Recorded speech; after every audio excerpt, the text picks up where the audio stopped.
Dr. Julie Shaw, welcome to the Power of the New podcast. It's lovely to have you here today. Thanks so much for joining me. I really appreciate the time. Thank you. I'm super excited. Glad that we finally get a chance to talk and talk about everything. Whatever's on Absolutely. whatever you want to talk about, I'm ready to do it. That sounds amazing. Do you know what? Just to explain to the listeners, I met Julie online. I haven't met Julie personally, which I'd love to do obviously one day. If I go to LA and you come to London, let's see what happens. But I met Julie through working together on a project for Warner Media, which was amazing. And I love the project because they include so many diverse voices, and I'm just so happy to kind of work with you and Erica, because I know you're a co-founder of Be Different, which we'll also go through as well. But I guess what I wanted to start with was, you have background in sports, but then you went into business, and now you now have a community called Hello, I'm Grieving as well, which is around grief and mental health. So I guess the first thing I wanted to ask was, where did your mental health journey begin, I guess? Like, what was what started happening over the last sort of few years? Yeah. I mean, when it comes to mental health, I'm sure globally, it's something that's affecting so many people on so many different levels. And definitely, I love what you're doing, talking about it and bringing it to the forefront. Thank you. And I mean, mental health for me, I think has taken so many different shapes and forms. And like you mentioned, I am a former professional athlete. I coached collegiately for about 15 years and was immersed in the sports industry. And so I do think actually, after hearing that question, my mental health journey started even way back then, because I think when you talk about professional athletes, people may refer to mental toughness and how you have to be tough and how you have to push through things and how you have to just keep going. And I do think there are some benefits to that, but I also do understand that might not always be the best road, right? In different situations. So I do know whether I was playing in college, I would do visualization. I would sit on the court before a game and I would visualize me running up and down the court, different plays, and I would even visualize the bad things. I would visualize turnovers and then how I would pick myself up and keep going and not let it bother me. I would visualize all the things. So that was there too. And then also just visualizing what I wanted after I was done with my playing career. Those type of things really came in handy. And then when I did go play overseas, you're there alone. And for me, if anybody is familiar with the classic movie Love and Basketball, that is one that tells a story of what it's like. And even today, right? Even today, how you do see, especially in the WNBA, because basketball is my sport, in the WNBA, how a lot of players will go overseas.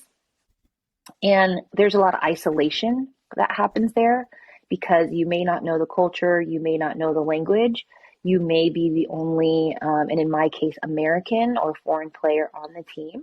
And then with that, since you are pro and you are getting paid, there is also that added pressure of you're the person that's hired here to help us win. Yes. And you're doing that all by yourself. So to be able to process that can be a lot on one person. But I do think, and I talk about this a lot on my page, is how I feel like I've been able to translate some of the things that I took from being a professional athlete and collegiate athlete to my grief journey. Yeah. And I am grateful that I have had that practice and I have been made aware that I can stay attuned to my body and my mind to know what's good for me and what's not good for me in my overall mental health, especially when it comes to grief. Absolutely. And it's so interesting you talk about visualization because I really like using it as a technique. And people think, not sure we can do it. But actually, athletes have been doing it for years. Athletes have taught to visualize. And research comes out that people do visualize and they do well when they play or when they run or whatever it is. And I think people find it hard to translate into day-to-day life. But it is so powerful, isn't it? It's an amazing technique you use to kind of map out your future, to map out what is it that you want, your goals, your life everything. It's Yeah. incredible. Yeah. Yeah. I would even add to that, even now I'm thinking about it, is the breath work piece that Mm, being able to stay calm in tough situations, in stressful situations, to be able to stay level set and to stay grounded, to yes. really stay grounded is something else that I've been able to, translate. Maybe not the best at all times because sport, is definitely different than what's really, really impacting you in the real world.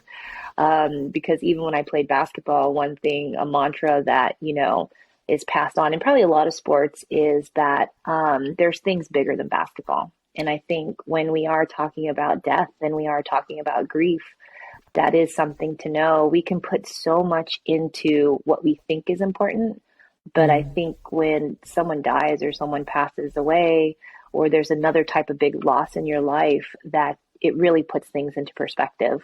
So there is that grounding that happens there.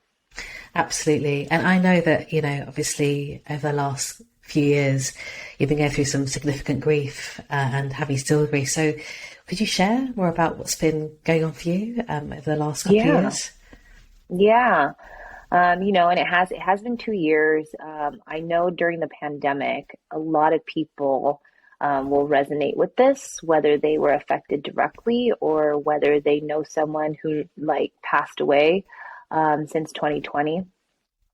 And my sister was struggling with lupus. It's an autoimmune disease, and it eventually led to basically all of her organs giving out.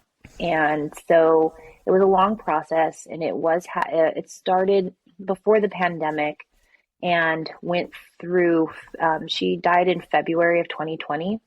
So I will say that I do understand the privilege that I had in being able to be there in her long hospital stay and care stay, because I do know that a lot of people did not have that privilege and opportunity. And I know there's even a lot more compounded grief associated with that. And I want to honor that. And so my sister died in 2020, and it led me down this road where I needed to understand this and I needed to Mm, understand why I didn't understand what was going on. And so I kind of threw myself into educating myself about grief, educating myself about death. And I think this is something, a quest that maybe a lot of people go on when they experience death in their lives, especially of a loved one, is they want to know that they're not alone. And I really felt like, even though I knew other people had experienced this death of a loved one, is you still feel like you're alone and that no one will understand you and how yes. you're processing and how you're going through this. And that's even a common thread that I hear daily. So, Mm, as you mentioned, through this and my quest for not wanting to be alone, is I started dabbling in social media and started the grief community. Hello, I'm grieving. And through that, I have been able to hear stories and connect with people who also are grateful to find the page and find other pages like it because they simply want to connect. And so I think that's been something that has just spoken to me mm, as a a calling, I suppose. I yeah, think that's what you can call it. absolutely. To really lean into it and see where this takes me, takes the community. And I know it's going to be ever changing in many iterations of itself. Because honestly, I first started the page without telling anyone, and it was recommended to me to do that because it was just another way to process my grief. Yeah. And so I tried it, didn't tell anyone, but then I started liking it and started gaining steam and started putting more effort into it. And then I started the clothing brand as well, because I also wanted to start conversation about grief. Yes. And I felt that I've kind of said, we can wear our heart on our sleeve, but Mm, we sometimes we can't wear our grief. And mm, for us to be able to show that out there and to have this be a conversation starter, or just for a little subtle signal to somebody else that when they see you wearing it, they'll be like, oh, like I'm not alone. And Absolutely. or what's behind that, what do you mean? To just engage people again in conversation. Yeah, loneliness, I think, is probably one of the hardest things, isn't it? Like you feel like you are alone in that grief, and you've obviously been through an incredible amount of pain over the last couple of years. Could you, I mean, what does, like going through that process, what effect did it have on you? Like, I know there's some stages to grief, but Mm. like, what hmm did it have, on your mental health and how you're feeling? Yeah, very, very good question. And I'm always very honest about this. That's one thing Mm, I want to do, is to always be yes. authentic and honest. Because also another part of my journey is also my IVF journey. And that's Mm, also something else, where in a way, my sister's death prepared me for the grief that I would feel in my IVF journey, yes. because it was something that I could lean on and say, okay, I've experienced this type of hurt, I've experienced this type of pain before. It's familiar. It might not be the same, but it's familiar. So it really, I leaned on that to say, okay, I can process this. I can try to figure out how to live with this and how to understand this. It doesn't mean that it's easy, and Mm, that's the hard part. Is I think with mental health, we can show up. I'm generally a positive person, and I'm often smiling, and that's the thing with mental health, is you see that, and you don't understand how people may be struggling underneath mm, that. And I know that's something that's probably repeated within the mental health space, but it's worth mentioning, because I think some of the things that I experienced, you could definitely say there was some depression there, right? yes. Yes. One thing that surprised me actually was that I I gained a lot of weight, and Mm, especially again being a former athlete, mm, um, I was used to a certain body type. I didn't really have body image issues. So that was another thing that then started compounding on top of that, is then I started having body image issues. Because and most people think, oh, when you're grieving, you probably lose weight yeah, because because you you don't don't want to want to eat, gain, right? Yeah, you exactly. don't want to Yeah, gain. yeah. And so that's what I thought. But I actually really figured out that's the way that I was, in a way, self-medicating, is Mm, because, and you can do that with food. You can, it tastes good, or you say, well, I deserve this, or I feel bad. This just makes me feel good. And then it becomes this cycle. And that's something else. Once I noticed that, I didn't want to have a bad relationship with that. I didn't want to have the body issues. So that was something that I also tended to. But I will say, not until this past year, not until this past year, that, like, probably within the past 6 months, did I actually confront it head on and seek out help. And so I sought out help of a nutrition coach that I'm so grateful for. That really helped me, and it was really empathetic along the way. Like, they understood why I needed to lose the weight, yeah, and the yeah. reason behind why I gained the weight. So they were really empathetic, to that. Um, and I think also, you know, whether it was the loss of my sister, or is the loss of my sister, and whether it is IVF struggles, I think what you also experience is the strain that it puts on your relationship. Yes. So when you're in a lot of relationships, and particularly even the relationship with my wife, is, that person cares for you. That person doesn't want to see you hurt.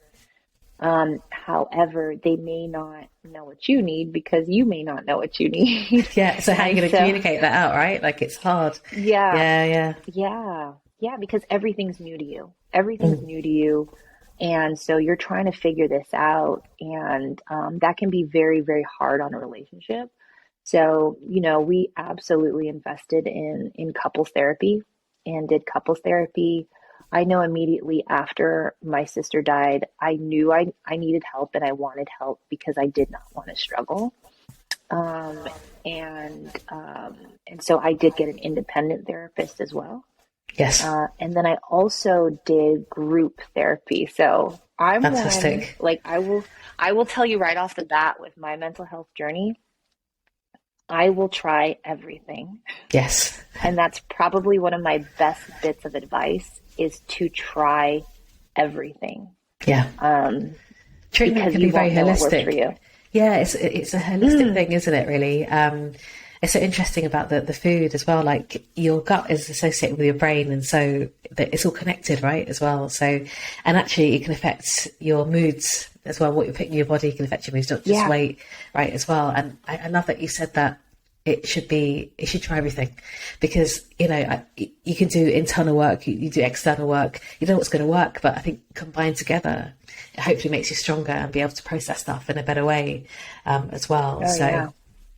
Yeah, absolutely. and I've become a fan of that. I've become because I tried the common things. I was like, okay, there's something going on with my mental health.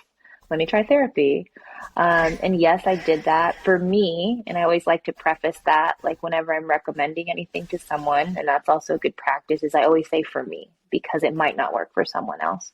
And that I found like group therapy was really good. I found a sibling group. So, and I still stay in touch with them today. It was a very specific group. It was for siblings who had experienced the death of another one of their siblings within the past year. So we all were going through this as like new grievers, and just to see the growth in all of us in our journey as we stuck together Yeah. through that. And it was probably a 9 month period that we were together for a Mm. group meeting, I want to say maybe every other week. And that was to me very helpful. So I also think that's when I founded Hello, I'm Grieving, I understood the strength of community and bringing people together, so that you can have Absolutely. those conversations.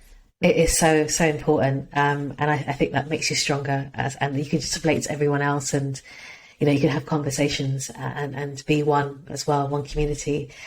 So when you mentioned you went to therapy, was there a particular type of therapy you did? And what did you find the benefits from it was, like, mainly from that?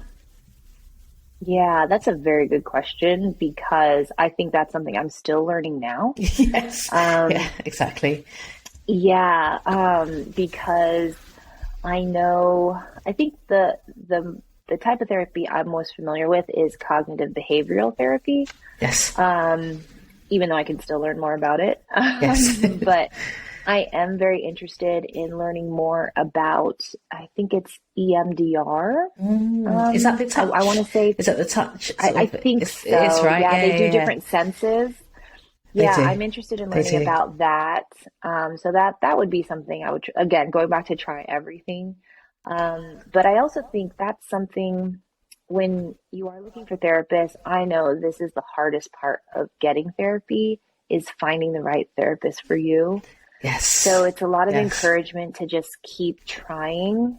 And then exactly what you're saying is research the different types of therapy so that you can understand what feels good to you and what you think might help, right? And keeping an open mind, because what if you don't think, a cognitive behavioral therapy will work for you, but then give it a try and who knows, maybe that could be something Yeah. that Yeah. works as well. Yeah. Exactly. I've done that. I think I've done CBT. I've done psychoanalysis. I've Mm-hmm. done something else, humanistic, I think, therapy as well. But I think, I got something out of all of them. I think, really, even though I wasn't hopping, I was just like trying to explore what I needed. And, Yeah. if I had to do something else, I had to do something else. But that journey is so long, isn't it? I mean, I started therapy in my 20s. I'm now in my 40s, and including Mm-hmm. couples therapy as well. I've done all of it Yeah. as well to get through the hardest times. And I think it is a journey, isn't it? Like it's something Mm-hmm. which the pain, the trauma sits with you for a very long time. It might never go. So you're always trying to deal with stuff that's going on that comes up, triggers, for example. Yeah. Do you have any, in terms of your IVF and your sister Mm. passing away, was that together? Was that at the same time, or is it? It was happening Wow, concurrently. I'm so So, sorry to so hear that. those are, Yeah, that's hard. yeah, so those are the things too, is when you look back and just how compounded the grief was, one thing on top of the other, Mm, which can then make it feel heavy. And that's where the heaviness comes from.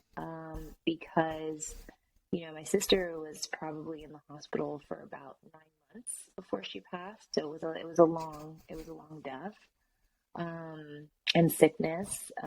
Even, she was diagnosed with lupus when she was 16, but this was, when it was really hitting.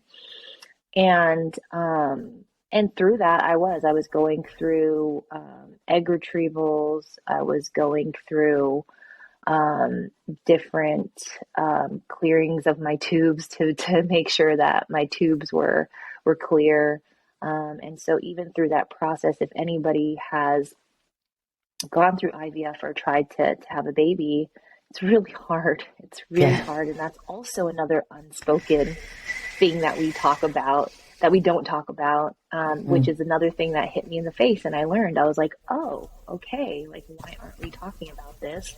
And I see everything. I can see how grief is intersected with a lot of things in life.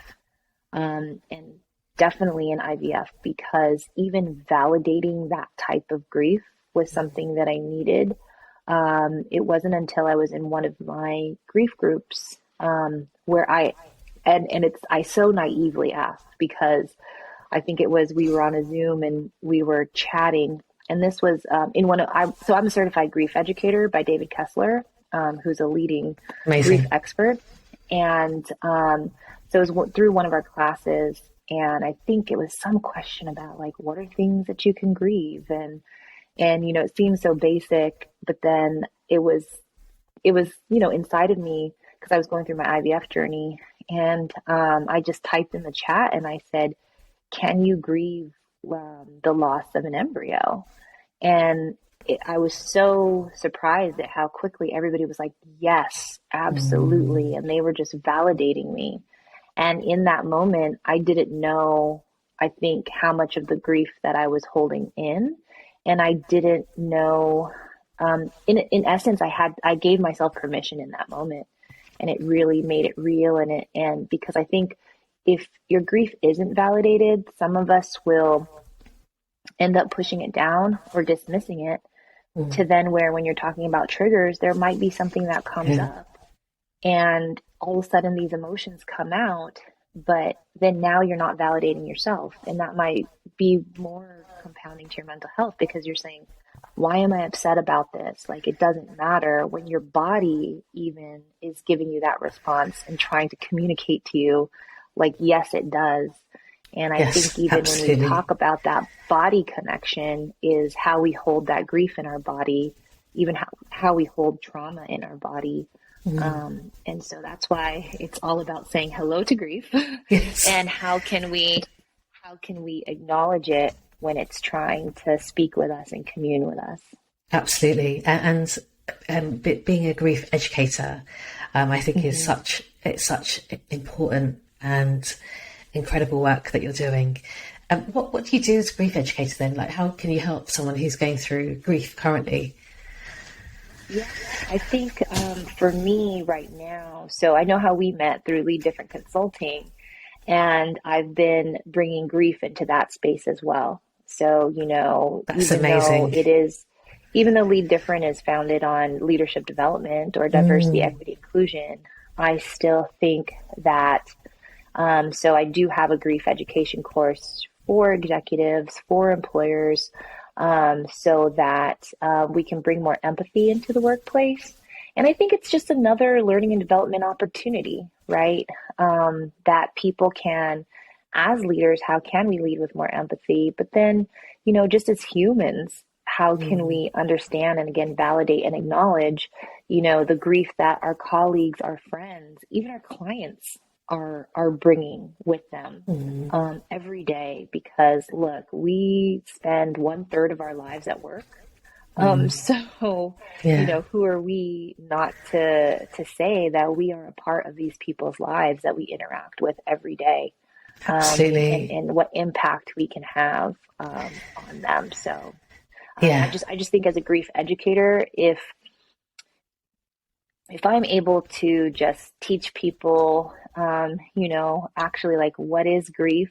What are the different types of grief? That's one thing, even when I was going through the course, I didn't know there were different types of grief. I just thought Yeah, you wouldn't think it's, you think it's about death, or you don't think about yeah, other stuff like losing a relationship, for yeah, example, or breaking up with someone, or whatever it yeah, is, right? Yeah, yeah. Or just how absolutely. it shows up, right? How it Like shows up. I, Yes, exactly. the biggest thing that will always stick with me is anticipated grief is Mm, because, or anticipatory grief is because, and when I talk about those different types, like that's one of them, is that you can grieve someone even if they're not dead, right? mm, Like, and so we see this a lot even with caregivers. mm, Maybe people are in hospice and they are actively in the grieving process, but they might not know it yet because typically we think you can, when it comes to people's lives, we think that we can only grieve them when they're dead. But this goes the same with what about relationships? What about, fractured relationships within families? And there's some people who have complicated relationships, say with their parents. And if their parents are old in age, or they might be sick, and or you're just, mm, disconnected from them, there could be some mm. grief there too. And that's something I didn't know, and I wish I would have known while my sister was in the hospital because it would have helped me, I think, be even more present in the moment, Yes. or even understand maybe some of the reactions I had Mm, while we were in the hospital, or the confusion that I mm. had, is that I was actively grieving, and I did not know it in that moment. So if somebody would have told me, like, you can anticipate a death, or you can anticipate a breakup, or you can anticipate a loss of a job, or anything like that, and there can be some grief within that, like that would have been so helpful for me. Yeah, absolutely. You know what? It's so interesting what you said about work, because that was actually one of my questions about, do you incorporate Mm, that into Lead Different, which obviously you do, which is again, because we are one person, right? We hmm. suffer the same thing, but it just blows my mind how people separate themselves for 8 hours a day, at work, and then go home and just are a different person again. And we just don't bring our whole selves to work. But that includes grief, Yes. right? Because people have been through trauma, people have been through loss, especially during COVID, as Yeah. well. I mean, like, I don't know, this is maybe a very British thing, but, a person might pass away that we know of at work, and it's talked about that. Then next day it's like, right, crack on with it. Let's get on with the work Yes. to be done, right? Like, where's the I don't, time to process this at I work? think that's an American thing too. I think that's an American thing too. So we can find some commonalities. Yeah, it just blows my mind. I mean, like, people are going through stuff, but it isn't talked about. Like, what can workplaces do, for example, to enable those conversations to happen? Do you think? Yeah, I think it's finding a way to host these conversations, right? Mm, Even just simply, offering a space if it is, they, like, say, for example, they have ERGs, right? Employee resource groups, or different affinity groups that people have.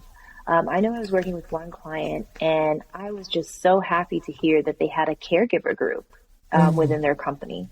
And so I do think, what if there is a bereaved like ERG, or if there is a grief ERG there, to just allow and to give employees the resource if needed, right? It's nothing that needs to be mandatory, but if needed, that it's there. I think even I know in the US, there is a National Grief Awareness Day. I believe it's August 30th. And so even if there's days like that, I know there's also Dia de los Muertos, so the Day of the Dead, and which is, from a lot of Spanish, Latine, mm, and Hispanic cultures, right? They celebrate Day of the Dead, and mm. those are some things, when we talk about how are we celebrating different holidays, can we celebrate those too? Yes. And that's also even a part of the inclusion work of how can Mm. we recognize this, because you know it doesn't have to be so morbid. That's what I love about Day of the Dead, is it is a celebration, Celebration. Yes. and Yes. just how you can express yourself, share a bit more about yourself, how they build the altars, how they lead offerings. I think it's beautiful, And then also, I think one of the things that a tip that I've given before on other grief in the workplace workshops or panels is you can nominate what I call like a grief ally, to Mm, where it could be somebody in the workplace that you feel comfortable telling your story to, telling your needs to, so that they can communicate it ahead of time to the people in the workplace, sure. so that when you return to work, you don't have to worry about. And again, when you talk about triggers or like getting your grief activated, that you don't have to replay that over and over again when people are, you know, they're coming to you with positive intent. They want to help you and show that they care for you. But if you have 10, 20 people asking you that over and over again, that can be draining. So if you Yeah. nominate someone to help handle that, then that can be very, very helpful. That sounds amazing. I think that's such great advice as well. And I guess like for example, the last few weeks have been relentless for my mother. My mum's going to be 80, but she Mm-hmm. sees all her friends passing away. Like it's so sad, and Mm, it's literally it's been 2-3 weeks at a time. They've been suffering as well of ill mm, health, and I don't know what to do. I don't know how to support mm, almost. Like how do I, as a person, support someone who's going through grief? Because often you don't know what to say, to mm. the family or to the person going through it or whatever it is. It's like you don't know what to say and you feel uncomfortable as well sometimes to communicate. Like, is there an appropriate way to communicate to someone, or is it being there for them, or is it, Yeah, that's the age old question. Um, because again, people are going to be so different. And I think it goes back to what we were talking about earlier with your own mental health is try everything, try everything? Yeah. and and keep it open for that person to tell you like, hey, this works, this doesn't work. Like, I'm okay. Like, you don't need to do that. I prefer the way that you did this. I think the more that we can cultivate those open dialogues, and honest dialogues, the better. I think that's one thing with parents, and something else that I'm dealing with my parents too, is I've actually started talking about death with them more, It's and hard. It's being, hard. it Yeah. is hard. It It's is hard, hard, man. but I've kind of been asking and confronting it to where it's like, hey, do you have a plan? Because Mm. sometimes I think our parents may plan things without telling us. They do. Um, They really and do. yes, Yeah. they'll plan, so they have a plan, and I think Yeah. it's something where if you have that relationship, because that's the whole other thing is how is our relationship with our family, because everybody has different family dynamics, or even culturally, do we talk about this? Do we not talk about this? And to where it's like, hey, I was just wondering if like you do have a plan, or how would you like to be buried? Would you like to be cremated? Like opening up those like small touches to where you can ask those questions. That's what I've been asking. And sometimes they let you in, sometimes they don't. That's the hard Yeah. part. And it's also requires us to get more comfortable with that as well. Um, because,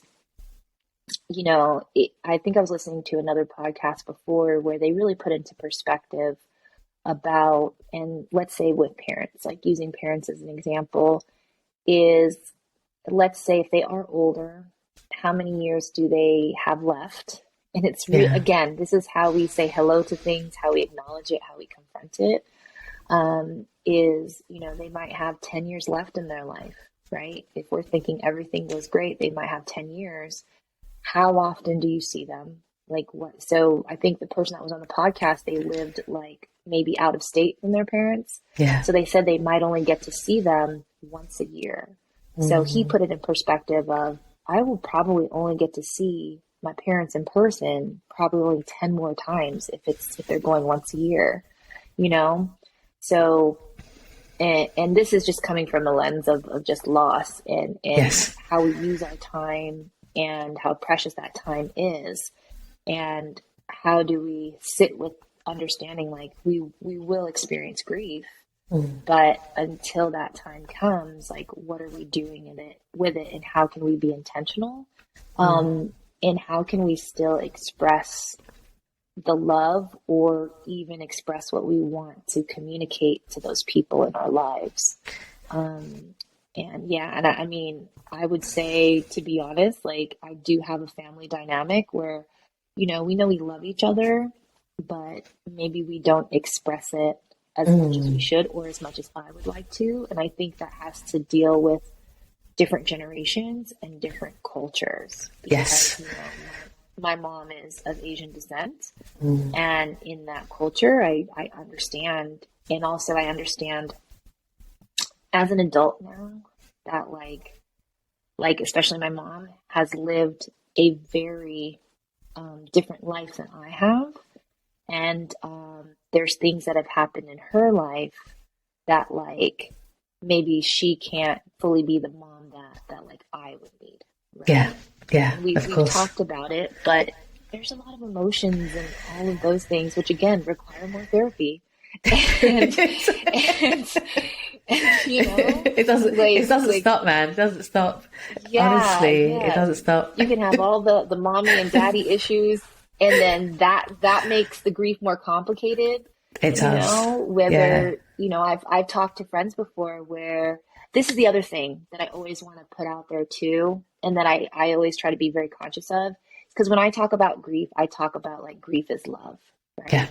The Yeah. fact that I shouldn't feel ashamed about talking about my grief because it is intertwined with the love that I have for my sister, and the love that I have for the children that like I have lost, right? Mm. So it's those types of things that I feel fine talking about grief because then that means I had that much love and care.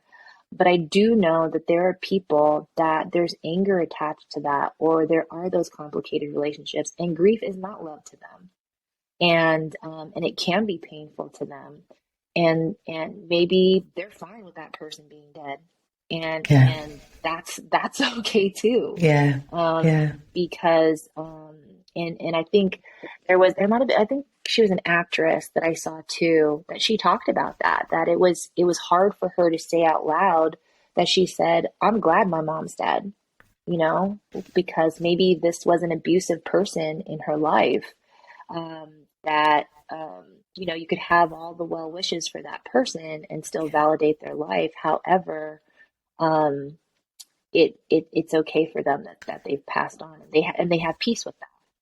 It is, and I think every family has different dynamics. Every family has their own thing, right? And yeah, grief is different for everyone, for sure. But I completely relate to your mum.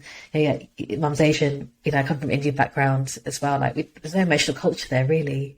Yeah, We don't really talk about stuff. no. Like I think it's about 5 years ago. My mum and dad gave me their will. And they said, don't open it. Ah. Don't open it though. Don't open it. It's like, okay, didn't say anything. So I put it under the bed. And a year later, they said, can you give it back? We want to change it. Right? So I was like, what have I You're done? like, what did I do? But then I didn't question them, right? Or see what their plans were or whatever it was. So I think actually, you've given me the courage to start talking about it as well. I have to start talking to them about it because I see that it could be, in the next 5, 10 years, and I have to start having those conversations. So thank you for giving me that courage. Like it's hard. I need to do it. muster up the courage too I to keep know. doing it. To keep doing it. You can do it once if you get rejected, or keep having those conversations. I think as well. Yeah, It has absolutely. to. It Because does. that's the thing too, right? Is the quite honest truth is, and to be as blunt as possible, like they will be dead and they will be gone. Yes. And whatever they've left in that will, or whatever directives, or even think about the financial components that really can even be difficult to still figure out. Yes. All of that, it will be on you. Yes. And so it's one of those things. And, and I hear parents sometimes say, from friends and stuff, they'll just be like, well, I'll be gone, so it doesn't matter. And I'm just like, well, can you help me out a little bit? Because, Yeah. I would like this to run as smooth as possible. And so that you can really understand what they want, and how they want things to be taken care of. And I think even for ourselves, and this is also something, again, this is where you got to follow your own advice, is how can we prepare no matter how young, old, whatever age we are? How can we actively prepare? Because you never know. And that's something even that I've learned from my sister, right? Is that it's 2 years later and I'm still trying to figure things out. I'm still trying to pick up those pieces, put together the puzzle of whether it's life insurance or how am I helping take care of her kids and being there for her kids or what she would want. And so those are things that can be very helpful if we can plan our end of life. And I even think about how do I want to be celebrated as Yes. well? Yes. I would Yes. love to have a voice beyond the grave and be able to give people an Absolutely. experience Yeah. and to give people, this is how I would have wanted it. Yeah. Instead Absolutely. of people walking around my funeral saying, "Oh, this is what she wanted," and I'd be like, "No, this No, is not." you got it really wrong. It's Yeah. so true, isn't it? Like, that'd be the worst thing ever. Because, I mean, people turn to spirituality and religion to kind of understand the afterlife. That's another topic and stuff, I suppose. But, Abraham Hicks, for example, sounds a bit woo-woo, but, I'm a big fan of like the source of energy and the soul carrying on. And in Oh, Hinduism, let's talk about it. right? Like it carries on and like, your soul never dies. And so Yeah. it kind of, for me, I mean, come from that Hindu background, but also, being spiritual, I do feel that, but it doesn't, it still hurts. Grief still hurts Yeah. when you lose someone, right? Regardless of that, of being connected to that knowledge or to that, thought, There. right?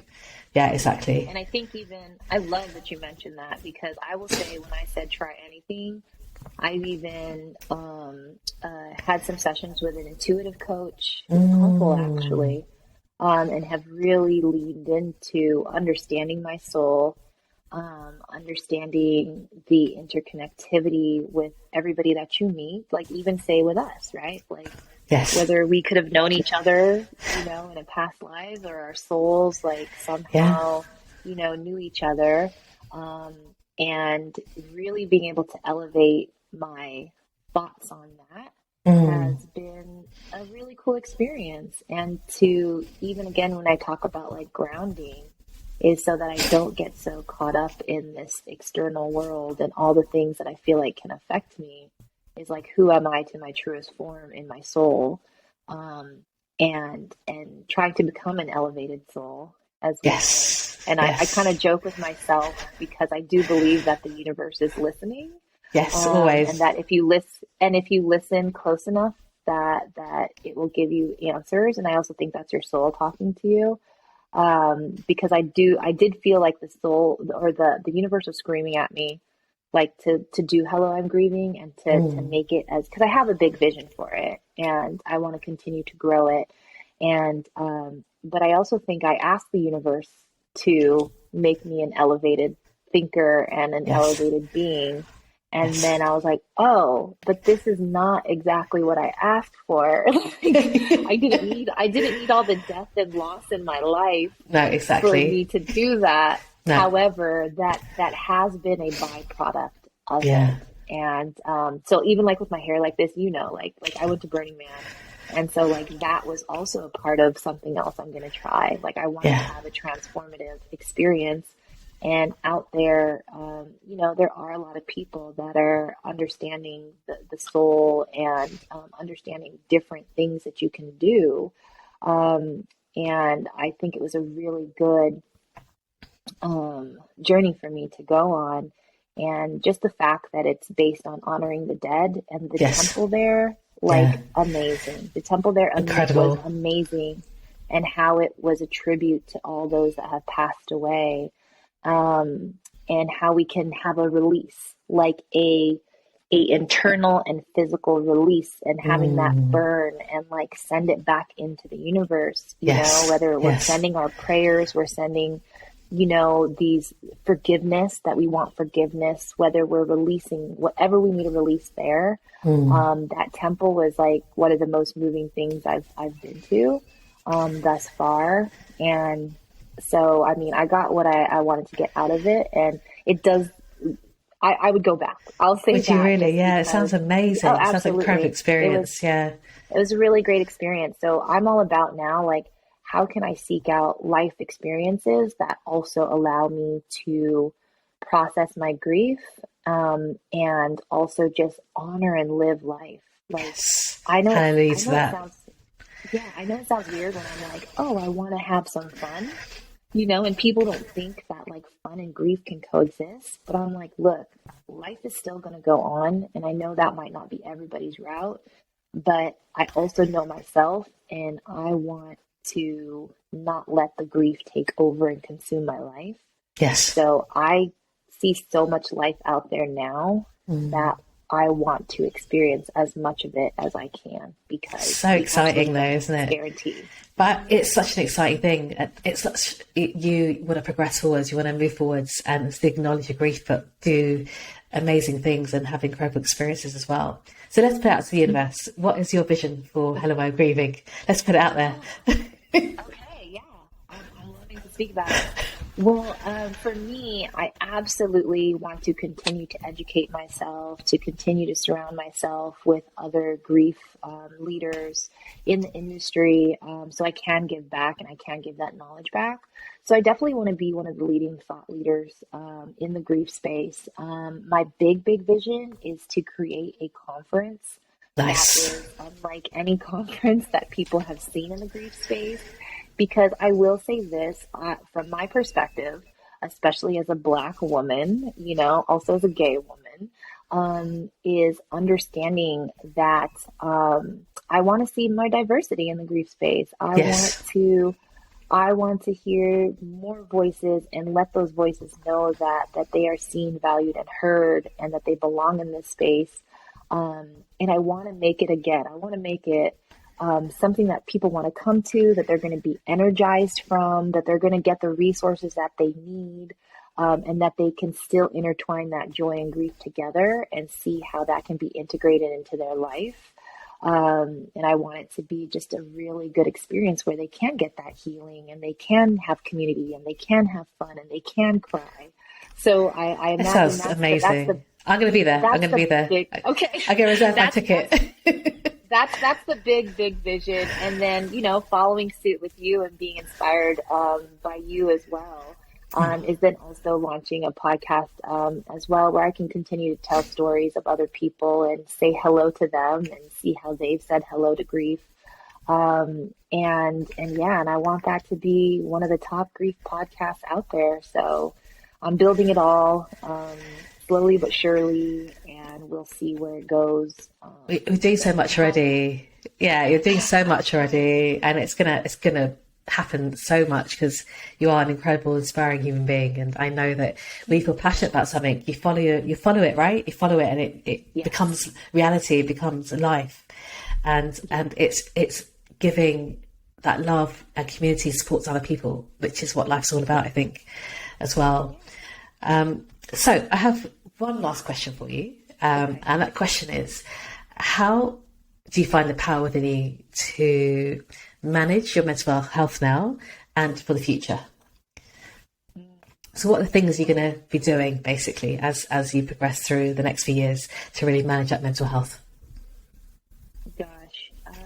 I think how I find the power within is really leading on my purpose of like why Mm, am I doing any of this? You know, why do I want Hello I'm Grieving to be successful? Why do I want to invest in my mental health? Um, it really does come down to those experiences that I've had that like I think death and loss, whether it's from my sister or from the IVF process, like it really has shown me, um, you know, just how precious life is and what I want to make of it and that I am in the driver's seat, even though sometimes it yes, might not feel like it, but that I yes, am in control of creating the life that I want. But then I also, it goes back to, I think thinking ahead in the future is like how can I help people? That's always been my core value. It's always been who I am. Is like how can I help people? But then I always just I do think about my sister every single day, and she was just the strongest person that I will know hands down my entire life. Like, no, I Beautiful. don't think anybody I will ever meet will come, Yeah. will come close to my sister. So I definitely think I get a lot of power from her. And then also from her kids, like as much as they don't know what their auntie is like doing or thinking about, like the biggest thing is I just always hope they know that I love them and that like I am there for them like no matter what. So they give me a lot of power to like that like I need to be right for them. I need to be right Yes. for my family. Yes. I need to be right for my partner. I need to Yes. be right for myself. 100%. So I Yeah. mean that might be long-winded, but That's beautiful. it's about finding your purpose of like why you're doing something It is. for me, And and those are the people that I do it for. exactly, because that's what, and you're, finding that purpose brings you joy, brings you happiness, it brings you close to people. Like you said, you want to take care of your loved ones as well, and be able to be there for them as your authentic self as well, which I think is truly, truly wonderful. So if anyone wanted to reach out to you to kind of talk and connect and learn about more about what you're doing, how could they do that? What's the best way? Yeah, everything is hello, I'm grieving. So which is amazing that none of those things were ever taken. But yeah, my website is helloimgrieving.com. My Instagram is at hello, I'm grieving. Um, Same with TikTok and Twitter. I might not be as active on those, but everything is just simply hello, I'm grieving, and I hope everyone says hello. There, I am very, I'm a party of one in all of this, but especially on Instagram, anytime somebody like follows or joins that community, I always try to take the time to say hello to them. So, I am a real person behind it. It might take me some time to respond, but I am there. And I just want to say hello to everybody. So please say hello there. Well, I encourage people who want to definitely reach out to Julie, because I think you'll be so supported and loved by this community. I follow Hello and Grieving on Instagram, and I love your posts. Like they're just they're Thank so you. like they make you think about stuff, right? I think today was around or yesterday maybe how people show up and how they support you, Hmm. and it made me question Hmm. me, as well. So thank you for that. It really did. Yeah, of course. Yeah, so I just want to say thank you so much for being on the podcast with Yeah. me. It's been incredible, inspiring, wonderful conversation, and I can't wait for your journey, to see your journey unravel. And I'm coming to that conference. Trust me, I'll be there. Okay. Thank you. You'll be there speaking. You'll be there speaking. We'll put that in the universe. That All of sounds it. good. Thank you, Julie. Yeah. Thank you. Thank you.